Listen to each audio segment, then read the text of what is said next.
Bonjour Nicolas Bouzou. Bonjour Lionel. Alors Brigitte Bourguignon a été nommée ministre de la Santé et de la Prévention. Et c'est justement le terme de prévention qui vous fait réagir ce matin, Nicolas. Réagir politiquement, positivement, s'il y a une politique derrière ?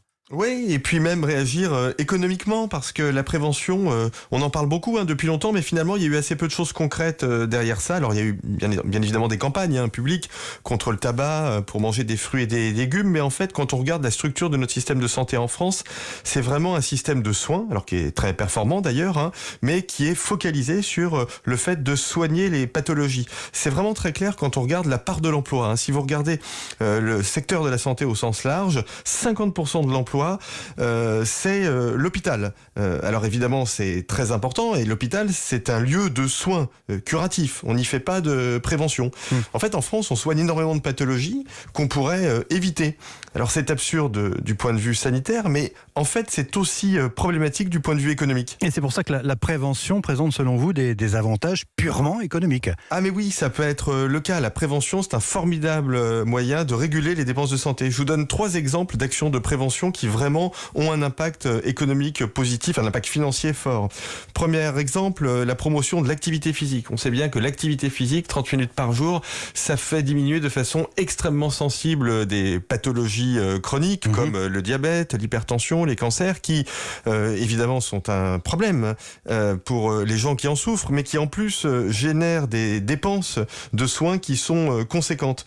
Deuxième exemple d'action de prévention qui permet véritablement de faire des économies, le dépistage du cancer du côlon que l'on fait en France à partir de 50 ans, mais on a en fait des taux de dépistage qui sont assez faibles. Ça, on sait bien que étendre ce dépistage, c'est très efficace financièrement. Et puis dernier exemple, qui me tient particulièrement à cœur, la vaccination des jeunes filles contre les papillomavirus qui sont susceptibles de donner des cancers du col de l'utérus. En France, on vaccine les jeunes filles à peu près 2 fois moins qu'au Royaume-Uni. Le cas du Royaume-Uni est très intéressant parce que on voit que cette vaccination qui est massive, plus de 80% des jeunes filles sont vaccinées, elle a déjà permis de faire diminuer l'incidence du cancer du col de l'utérus, et évidemment ça fait diminuer bien toutes les dépenses afférentes. Évidemment, mais alors dites-nous Nicolas Bouzou, pourquoi ne fait-on pas plus de prévention pour moins dépenser ?